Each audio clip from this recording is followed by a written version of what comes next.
দেখো ঠাকুর ঘর নিয়ে গেলাম আলাপ ঠাকুর বুঝি একটা ফুলও নাই। ও কদিন একেবারে সাদা ফুল, জবা ফুল, এলাকায় ফুলের এমন অভাব পড়ছে, এখানে ঠাকুর পুজিবে না, এখানে ফুলে নাই। অজয় মাও আসছে? হ্যাঁ, বউ আসছে,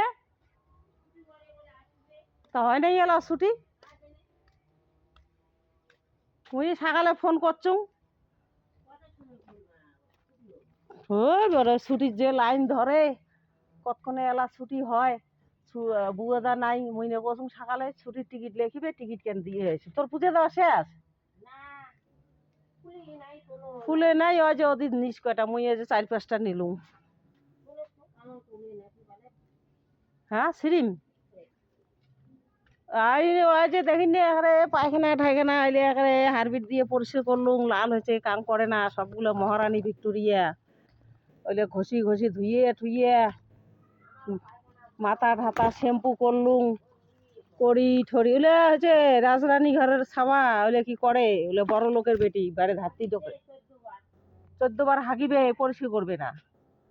ওইলে পরিষ্কার করি ঠরিয়ে যে গা মাথা ঘষলুম, ঘষি ঠসিয়ে ঠাকুর দেওয়া হয় না, ইউনে চড়াইছে ভাত। এরা তা মুখে ঠাকুরটা দিয়ে তারপরে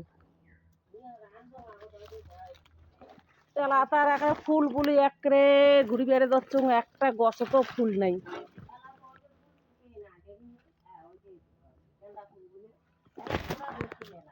আরে আমার ডিগির পেড়ের গাছটা ও কদিন সাদা জবাগুলো উলেও নাই এলা। এই যে মনসা রুটি, লক্ষ্মীনারায়ণের রুটি, ফির আবার কালী ঠাকুরের রুটি, শিব ঠাকুরের রুটি, ফুলে নাই। বাংলা দিয়ে এইটা গাছত কয়টা আছে নাকি ফুল।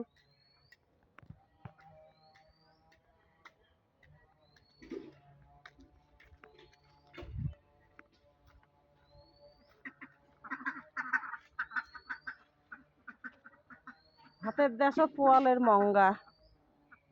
টাউনের মানুষই বলে ফুল পুজো করে, ঠাকুর পুজো ফুল ফুল কিনিয়ে, আর আমার এদিক গছ হয়েও ফুল নাই।